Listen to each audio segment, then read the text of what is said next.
मनवा ओम सुमिर दिन रहना, मनवा ओम सुमिर दिन रहना। कट जाए त्रेताप बावरे, कट जाए त्रेताप बावरे, ओम ओम ही कहना मनवा ओम सुमिर दिन रहना, मनवा ओम सुमिर दिन रहना। अजर अमर अविचल अविनाशी, अजर अमर अविचल अविनाशी, अंतर्यामी घट घट वासी, अंतर्यामी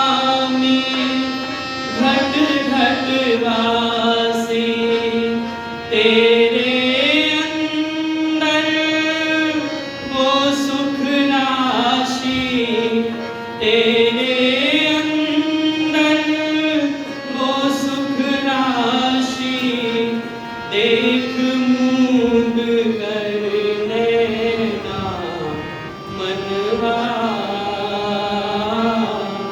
ओम सुमिर दिन रहना, मनवा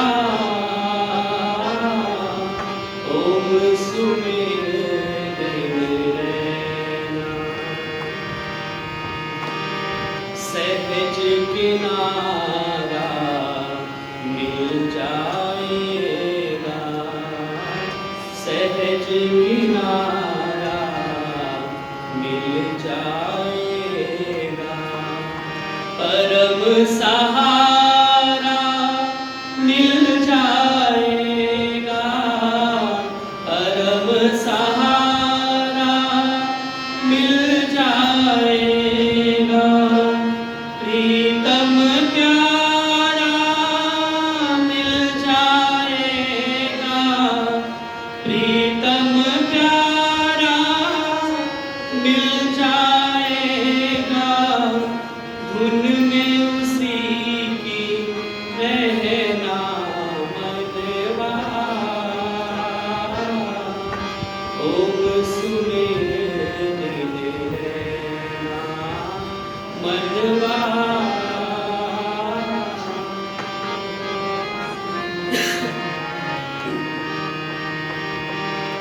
जीवन के स्वर ताल मिलाकर, जीवन के स्वर ताल मिलाकर, उस प्रियतम से प्रीत लगाकर, जीवन के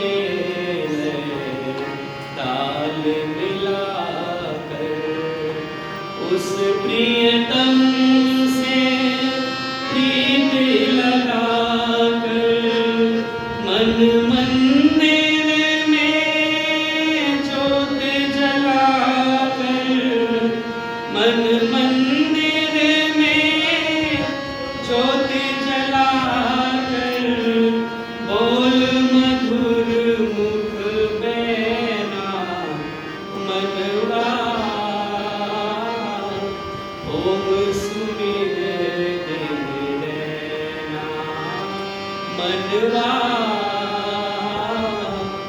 ओम सुमिर दिन रहना।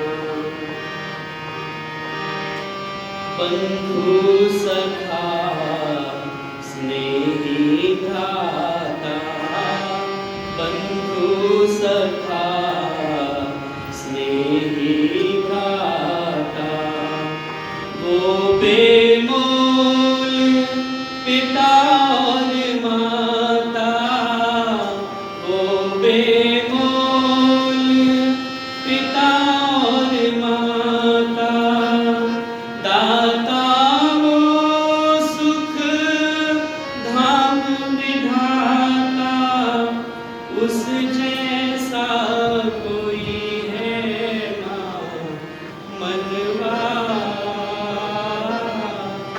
ओम सुमिर देहि नाम ओम सुमिर देहि नाम मनवा ओम सुमिर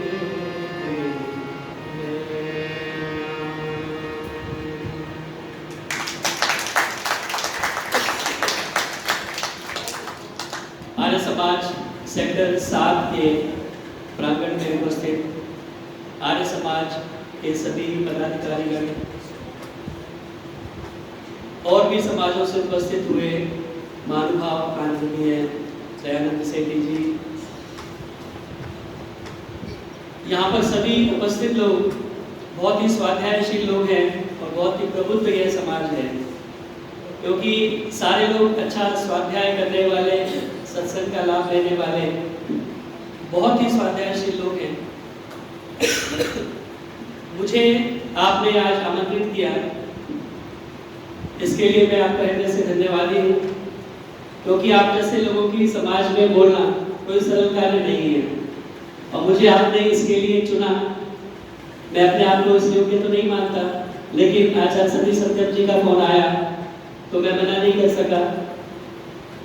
वो मेरे से कई बार कहते रहते हैं, पहले भी कई बार फोन आया कि आप एक कार्यक्रम में चले जाओ, मैं व्यस्तता है मेरी।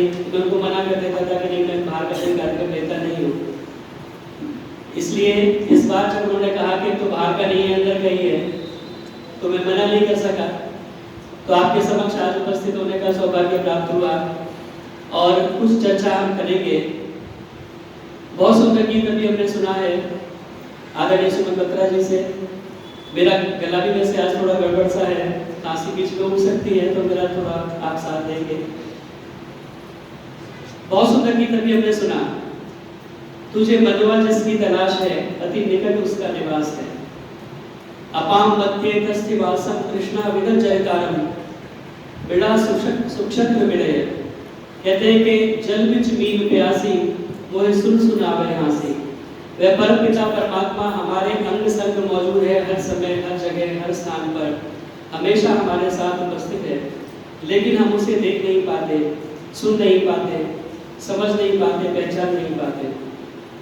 तो आइए उस परम पिता परमात्मा की सुंदर वेदवाणी का हम श्रवण करें, उसको जानने का प्रयास करें। और आज जिस मंत्र पर विशेष रूप से हम चर्चा करने जा रहे हैं, आदरणीय पथिक जी ने बहुत सुंदर गीत के माध्यम से जो सुन रहे थे आप, अंतिम जो कड़ी थी, अंतिम कड़ी में पथिक जी ने कहा कि ये जो मानव का चोला हमें मिला है, ये कोई आसान काम नहीं है, ये बहुत ही दुर्लभ जिसे कहा जाता है वह शरीर हमें प्राप्त हुआ है, और इस तन को प्राप्त करके हम इसे ऐसे ही व्यर्थ ना गवाएं, यह हम प्रयास करें। तो आइए उसी विषय को लेकर के एक सुंदर सा वेद मंत्र हम जिसके ऊपर चर्चा करेंगे। और यह वेद मंत्र 2 स्थान पर प्राप्त होता है, ये ऋग्वेद में भी है और अथर्ववेद में भी है, और बहुत सुंदर, मेरा बहुत ही प्रिय मंत्र है। अगर आप मेरा व्हाट्सएप देखेंगे तो उसके जो स्टेटस में भी मैंने उसमें एक इस मंत्र का अंश लगाया हुआ है, और मंत्र कहता है कि मां प्रगाम पथो वयम, मां प्रगाम पथो वयम, मां यज्ञात इंद्र सोमिनः, मांतस तुर्नो अरातय। बहुत छोटा सा मंत्र है, और यह मंत्र जो है वो गायत्री छंद में है, और गायत्री छंद आप जानते ही हैं, 24 अक्षर का गायत्री छंद होता है और 3 इसके पाद होते हैं। तो ऐसे ही इस मंत्र की भी 3 पाद हैं, और 3 पाद में से पहला पाद जो कहता है वो कहता है मां प्रगाम पथो वयम। मां कहते हैं नहीं, प्रगाम, प्र इसमें उपसर्ग लगाया है, और गाम जो है वो गम धातु से मिलकर के बना है। गम धातु आती है जाने के योग में, कहीं जाना हो, लेकिन जब उसमें प्र उपसर्ग लग गया तो ये जो प्र उपसर्ग है, ये उपसर्ग जो है वो धातु का अर्थ जो है वो बदल देते हैं। इनके अंदर ऐसी ताकत होती है, कहते हैं उपसर्गेण धात्वर्था बलादन्यः प्रतीयते, आहार विहार संहार प्रहार उपहार वत। जब उपसर्ग किसी धातु के अंदर लग जाता है, उपसर्गेण धात्वर्थः बलादन्यः प्रतीयते, उपसर्ग के लगने से जो धातु का अर्थ है वो बलाद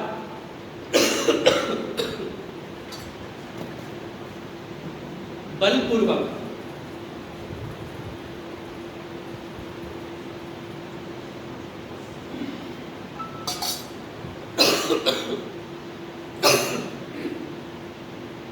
बलात् अन्यः प्रतीयते, बलपूर्वक, फोर्सफुली कुछ और प्रतीत होता है।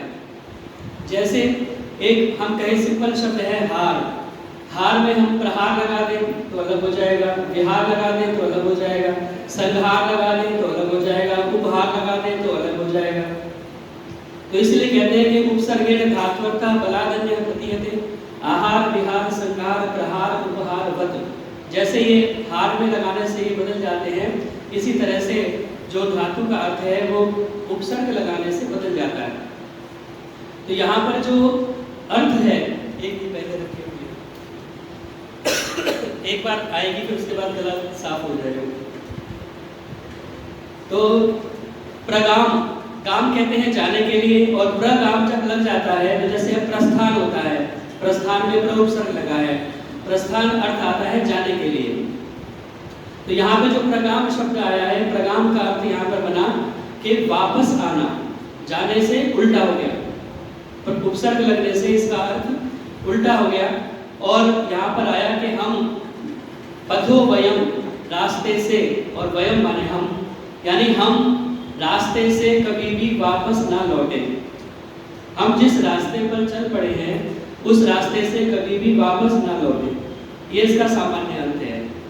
अब ये सामान्य अर्थ तो वेदों के होते नहीं है, इतना सामान्य भी नहीं होते कि हम रास्ते से कहीं वापस न लौटें। आप कहेंगे कि जी हम मार्केट जा रहे हैं और मार्केट जाने से हम कभी वापस ना लौटें, हम किसी मधुशाला की तरफ जा रहे हैं, शराबी कहेगा कि हम मधुशाला की तरफ जा रहे हैं और हम कभी इस रास्ते से वापस ना लौटें। तो ये सामान्य अर्थ जो है वो यही कहता है कि हम जिस रास्ते पर चल रहे हैं उस रास्ते से कभी वापस ना लौटें। लेकिन समझने की बात यहाँ पर यह है कि ये कौन सा रास्ता है, जिस रास्ते की यहाँ पर बात हो रही है, किस रास्ते से हम वापस ना लौटें। तो इसके लिए थोड़ा सा हमें चिंतन करने की आवश्यकता पड़ेगी। और कहते हैं कि ये जो रास्ता है हमारा, हम जिस इस मनुष्य के शरीर में आए हैं, ये एक मार्ग है, एक रास्ता है जो हम तय करने में लगे हुए हैं। कहते हैं कि राही तू अनंत का राही, हम अनंत के राही हैं। न जाने कितनी योनियां भोग करके हम इस मनुष्य के शरीर में उपस्थित हुए हैं, ये मनुष्य का शरीर हमें प्राप्त हुआ है। बहुत से लोग कहते हैं कि 84 लाख योनियां हैं। महर्षि स्वामी दयानंद सरस्वती ने ऐसा नहीं कहा, उन्होंने कहा कि योनियां असंख्य हैं। 84 लाख तक जिसने गणना की उसका धन्यवाद, लेकिन योनियां असंख्य हैं। और इन असंख्य योनियों को भोग करके, भोगते हुए शनै शनै हम आज इस अवस्था में पहुंचे हैं कि हम मनुष्य के शरीर में हैं। एक क्षण के लिए मान लेते हैं कि योनियां 84 लाख ही हैं। कहते हैं कि एक बार एक बहुत बड़ा महल था और उस महल के 84 लाख दरवाजे थे, और उन 84 लाख दरवाजों में केवल एक दरवाजा खुला हुआ था, बाकी सारे दरवाजे बंद थे। उसी रास्ते से थोड़ा प्रकाश भी अंदर आ रहा था। एक अंधा व्यक्ति किसी तरह से उस 84 लाख दरवाजों वाले महल में बंद हो गया और बाहर निकलने का रास्ता ढूंढ रहा है। किसी ने उसे दीवार पकड़ा दी और कहा कि इस दीवार को स्पर्श करते हुए आप चले जाओ, जहां खुला दरवाजा आएगा वहां से बाहर निकल जाना।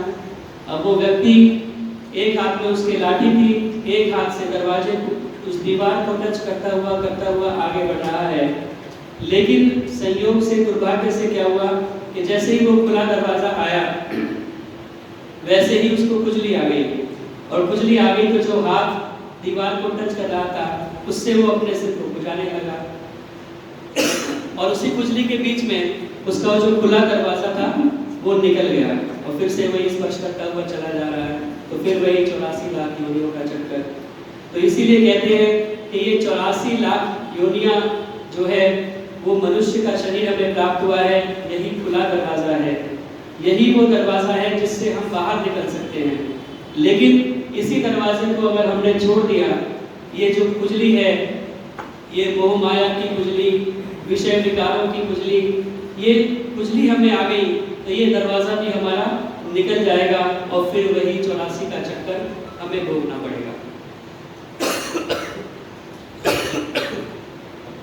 इसीलिए आइए जो मनुष्य का शरीर हमें प्राप्त हुआ है इसको हम व्यर्थ ना जाने दें, ये खुला दरवाज़ा हमारा निकल ना जाए। इसीलिए इस दरवाजे को प्राप्त करके हम हमेशा ऐसे कर्म करें, प्रयास करें कि ये खुला दरवाज़ा हमारा ना निकल जाए और हमें मुक्ति की प्राप्ति हो, मोक्ष की प्राप्ति हो। कवि ने बहुत सुंदर गीत लिखा है,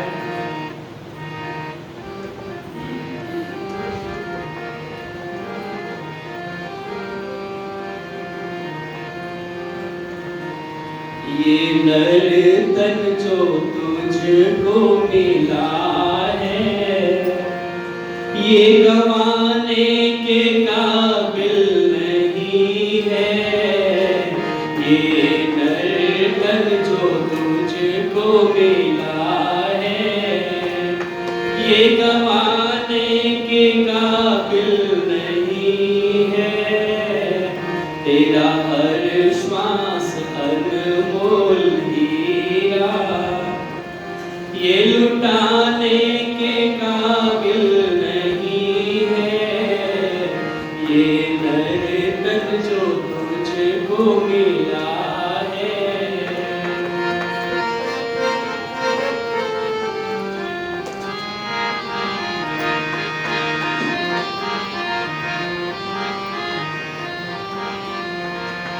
पशु जीते जी सेवा कमाए बाद मरने के भी काम आए। पशु जीते जी सेवा कमाए बाद मरने के भी काम आए।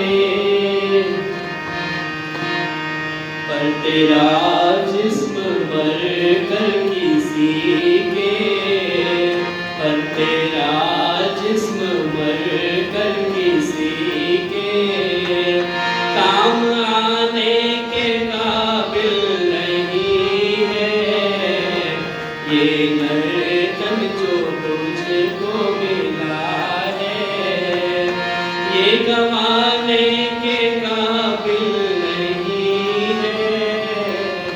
तेरा हर श्वास अनमोल हीरा ये लुटाने के काबिल नहीं है। ये नर्तन जो तुझको मिला है। कहते हैं पशु जीते जी सेवा कमाए बाद मरने के भी काम आए, पर तेरा जिस्म बाद मरने के किसी के काम आने के काबिल नहीं है। कहते हैं कि परोपकार शून्यस्य अधिक मनुष्यस्य जीवनम जीवन्तु पशवः येषां चर्मापि उपकरिष्यति। परोपकार शून्य मनुष्य का जीवन धिक्कार के योग्य है, उससे अच्छा तो पशु हैं जिनकी कम से कम मरने के बाद खाल तो काम आएगी। इसीलिए कहा है तू कुकर्मों में लट्टू है ऐसा खर्च करता है उन पर ही पैसा। तू कुकर्मों में लट्टू है ऐसा खर्च करता है उन पर ही पैसा। बिन बिन मोल अनमोल सत्संग, बिन बिन मोल अनमोल सत्संग उसमें जाने के काबिल नहीं है। ये नर्तन जो तुझको मिला है ये गंवाने के काबिल नहीं है। तेरा हर श्वास अनमोल हीरा ये लुटाने के काबिल नहीं है।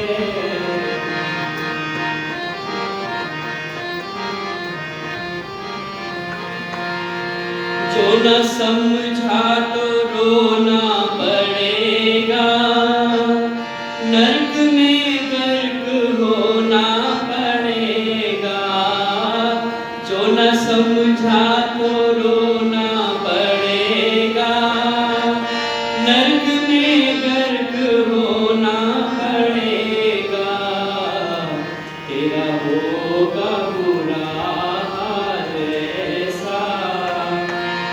बताने के काबिल नहीं है ये नर्तन जो तुझको मिला है, ये कमाने के काबिल नहीं है तेरा हर श्वास अनमोल हीरा, ये लुटाने के काबिल नहीं है ये नर्तन जो तुझको मिला है।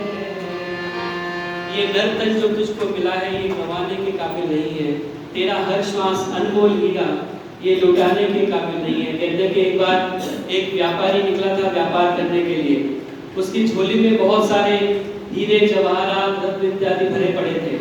सोचा था कि कहीं जाकर के व्यापार करूंगा, इनको बेच करके संपत्ति प्राप्त करूंगा, धन प्राप्त करूंगा और वापस अपने नगर में आऊंगा। लेकिन हुआ क्या कि जिस रास्ते से जा रहा था उस रास्ते में मिला एक भांग का वन।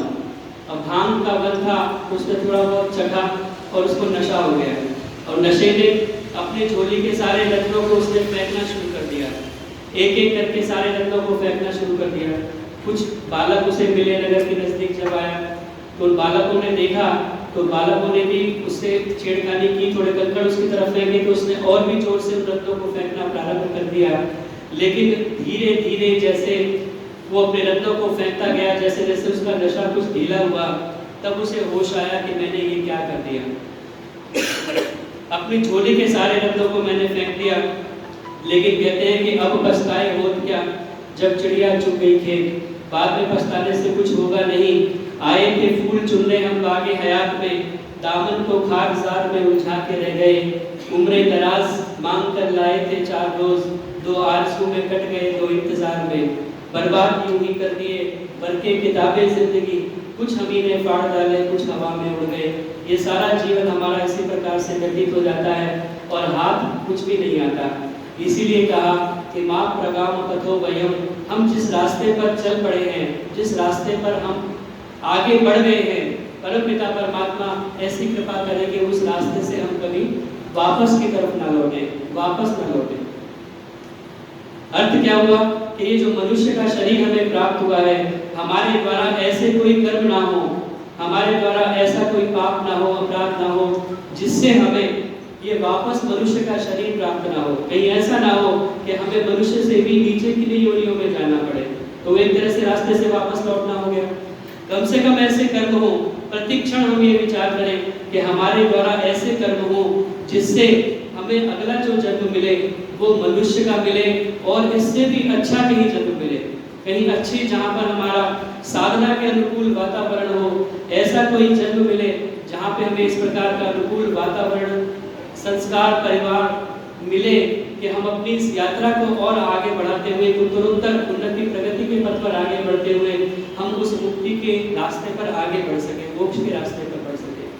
क्योंकि हमारे जीवन का लक्ष्य यही है, हमारे जीवन का लक्ष्य यही है कि हम उस मुक्ति की अवस्था को प्राप्त कर सकें। अगर हमारे जीवन का लक्ष्य ही हमें पता नहीं होगा तो हम कहाँ जा रहे हैं उसका कोई अर्थ नहीं रह जाता।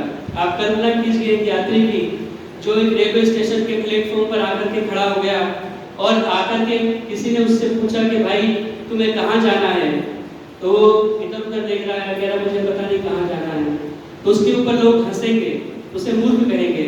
ऐसी ही स्थिति कहीं हमारी है।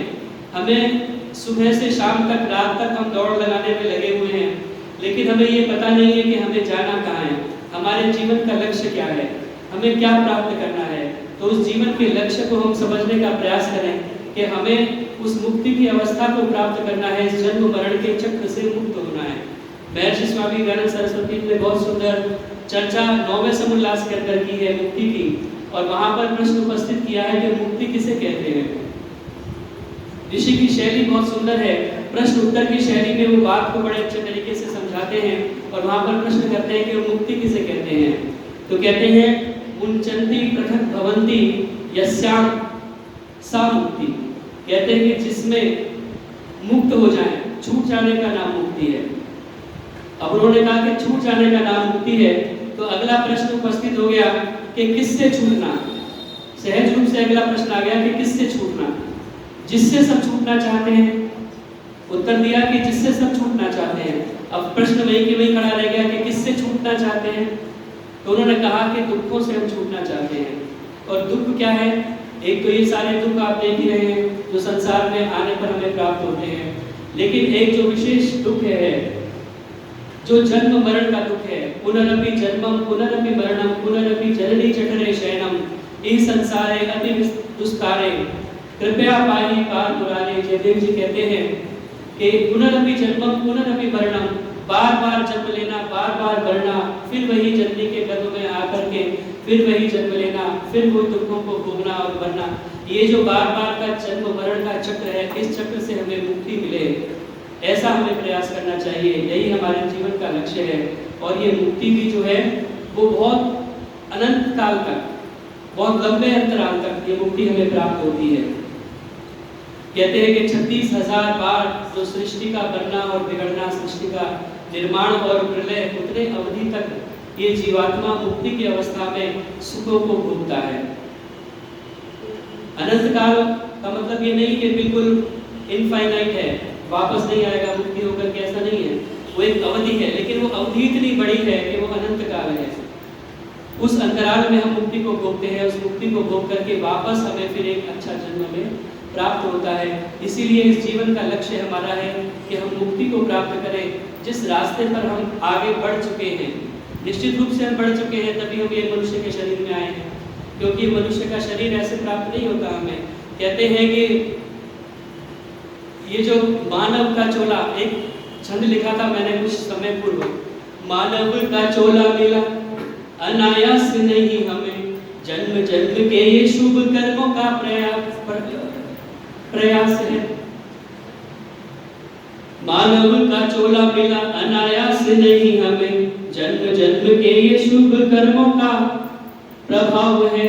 जाति आयु भोग कर्मों के अनुसार देता, न्याय व दया का उसका सहज स्वभाव है।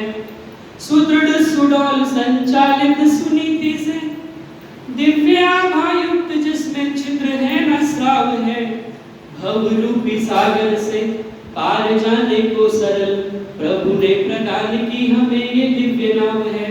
प्रभु ने प्रदान की हमें ये दिव्य नाव है। ये जो दिव्य नौका हमें मिली है, ये दैवी नौका है। आप स्वस्ति वाचन में मंत्र बोलते हैं, सूत्रामाणं पृथिवीं व्यामदेहसं सुशर्माणं अदितिं सुप्रणीतिं दैवीं नावम। ये जो दैवी नौका है, दैवी नावम स्वरित्रामनागस्सव स्रवन्ती मां दुहेमा स्वस्तये। यह जो दैवी नौका हमें प्राप्त हुई है, ये दैवी नौका भव रूपी सागर से पार जाने के लिए प्राप्त हुई है। और इस नौका को प्राप्त करके भी हम भव रूपी सागर से पार नहीं जा सकते, तो ये हमारा दुर्भाग्य ही होगा। तुलसीदास जी कहते हैं रामचरितमानस के अंदर कि सोचे हु गुने हु परी के देखा, तुम समान नहीं हितु सुलेखा, बहुतक नाथ कृपा तुम कीनी, मोहि विधे विधि सुविधा दीनी, सर्व शिरोमणि मानव गाया, दीन मोहि कर अनुभव दाया, तेहि पर तो ही न भजो मैं काहीं, तो मोह समान को पामर नाही। कहते मेरे समान कोई और पामर, कहते मूर्ख को, मेरे समान कोई और मूर्ख नहीं होगा जो इस सर्व शिरोमणि मानुष काया को पाकर भी मैं इस रास्ते पर आगे नहीं बढ़ सकता।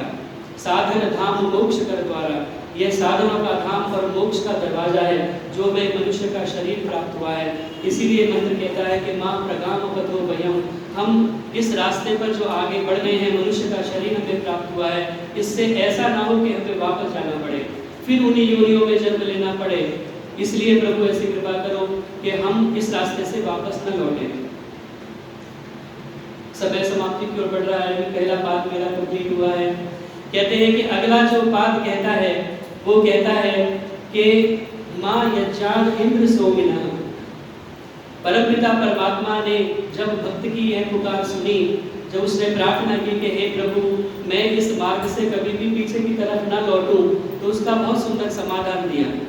कहते हैं कि हे इंद्र, हे सोमिना, ये दो संबोधन जीवात्मा को कहे हैं। एक तो इंद्र कहा क्योंकि परम ऐश्वर्यशाली है, हम इंद्र हैं, हम साधारण नहीं हैं। और दूसरा कहा सोमिना। सोमिना कहते हैं शांति के अभिलाषी। हे शांति के अभिलाषी जीवात्मन, कहते हैं कि अगर तू इस रास्ते से वापस लौटना नहीं चाहता तो केवल एक काम कर, और वो काम क्या कर, मां यज्ञान, तू यज्ञ से कभी भी पृथक मत हो।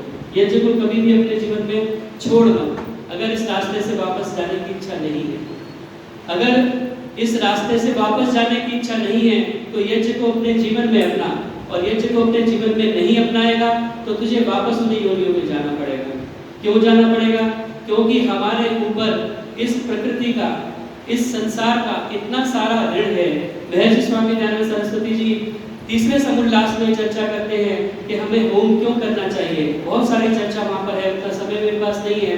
केवल एक प्रश्न उन्होंने कहा कि क्या होम ना करने से पाप लगता है? प्रश्न उपस्थित किया कि क्या होम ना करने से पाप होता है? तो उन्होंने कहा हाँ, होम ना करने से पाप होता है, क्योंकि जितना जितना हम प्रकृति का प्रदूषण के कारण बनते हैं, हम अपने पूरे शरीर के द्वारा दुर्गंध, लार, थकार, मल मूत्र इत्यादि के द्वारा ये सारे मल अवशिष्ट छोड़ते रहते हैं। जितना जितना हम कारण बनते हैं इसको दूषित करने में, उतना उतना हमारे लिए आवश्यक है कि हम इसको शुद्ध करने का प्रयास करें। अगर हम नहीं करते तो हम पाप के भागी बनते हैं। तो इसीलिए हमारे लिए आवश्यक बताया है कि प्रत्येक गृहस्थी को 16 आहुति अवश्य ही, कम से कम न्यून से न्यून 16 आहुति अवश्य देनी चाहिए। तो अगर हम चाहते हैं कि हम दूसरी योनियों में न जाएं तो हमें इस यज्ञ को अपने जीवन में अपनाना पड़ेगा। अगर हम यज्ञ नहीं करेंगे तो परमात्मा, क्योंकि हमारा ऋण अभी बाकी है इस सारी चीजों के ऊपर, जो जिस चीज को हमने दूषित किया है, उस ऋण को वापस चुकाने के लिए हमें मनुष्यतर योनियों में जाना पड़ेगा। माना कि हमने जल को दूषित किया है तो जल को शुद्ध करने का काम भी तो हमारा है। अगर हम जल को शुद्ध नहीं करेंगे इस होम के द्वारा तो निश्चित रूप से हमें ऐसे जन्म मिलेंगे जहाँ पर जाकर के हमें इस जल को शुद्ध करने का काम करना पड़ेगा। हो सकता है हम मछली बने, मगरमच्छ बने और इस प्रकार के जो जलित जीव है, इस प्रकार के जीव बने। अगर हमने इस वातावरण को दूषित किया है तो हो सकता है कि हमें अन्य प्रकार के नाना जीवों के रूप में जन्म लेना पड़े और इस ऋण को हमें चुकाना पड़े। इसीलिए कहा कि माँ यज्ञात, यज्ञ से कभी भी दूर न हो। पंचमी विभक्ति यज्ञात, यज्ञ से पृथक होने के भाव में। माँ यज्ञादित्र सोमिना मानतः स्तुर्णो अरातयः, और कहा कि अपने हृदय में कभी भी अरातयः, अराती कहते हैं अदानताओं को, कंजूसियों को, संकीर्णताओं को, अपने हृदय में कभी भी संकीर्णताओं को मत बसाओ। अपने हृदय को कभी भी संकुचित मत करो, अपने हृदय को कभी भी कंजूस मत बनाओ। ये हमें काम करना होगा यदि हम अपने पद से वापस नहीं जाना चाहते। तो इसीलिए आइए अपने हृदय को हम विशाल बनाएं। कहते हैं कि रकबा तुम्हारे खेत का मीलों हुआ तो क्या, रकबा तुम्हारे खेत का मीलों हुआ तो क्या, रकबा तुम्हारे दिल का तो 1 इंच भी नहीं। अपने हृदय को विशाल बनाएं। और जहाँ पर हम दीप प्रज्वलन का मंत्र बोलते हैं वहाँ पर भी आप बोलते हैं ओम भूर्भुवः स्वः द्यौरिव गुम्ना। ये हृदय हमारा जो है वो आकाश की भांति विशाल हो। तो आइए अपने हृदय को आकाश की भांति विशाल बनाएं। अदानताओं को अपने अंदर ना बसाएं, दान देने की प्रवृत्ति रखें और परोपकार के कार्य करते हुए इस यज्ञ को अपने जीवन में अपना करके चलें। क्योंकि यज्ञ का केवल ये एक शाब्दिक अर्थ, छोटा सा अर्थ है जो ये हम होम करते हैं। यज्ञ का बहुत विस्तृत अर्थ है, इसके ऊपर अलग से 1 घंटे का चर्चा की जा सकती है। एक गीत भी मैंने इसके ऊपर लिखा है, जिंदगी का यजन करने वाले इस हृदय को हवन कुंड बना ले। तो ये यज्ञ जो हमारा है जीवन यज्ञ बन जाए, ऐसा हमें प्रयास करना चाहिए। यज्ञ का बहुत विस्तृत अर्थ है, तो उस अर्थ को अपने धारण करते हुए अपने जीवन को यज्ञ में बनाने का प्रयास करें। इस रास्ते पर आगे जहाँ बढ़ चुके हैं उससे वापस हम कभी लौट करके ना आए। ये छोटी सी चर्चा मैंने आपके समक्ष की। वह चाल चल के उम्र खुशी से कटे तेरी, वह चाल चल के उम्र खुशी से कटे तेरी, वह काम करके याद तुझे सब किया करें। अगर जिक्र तेरा हो तो हो बस जिक्र खैर ही, और नाम तेरा ले तो अदब से लिया करें। यह हमारे जीवन का लक्ष्य हो। इतना कहकर अपने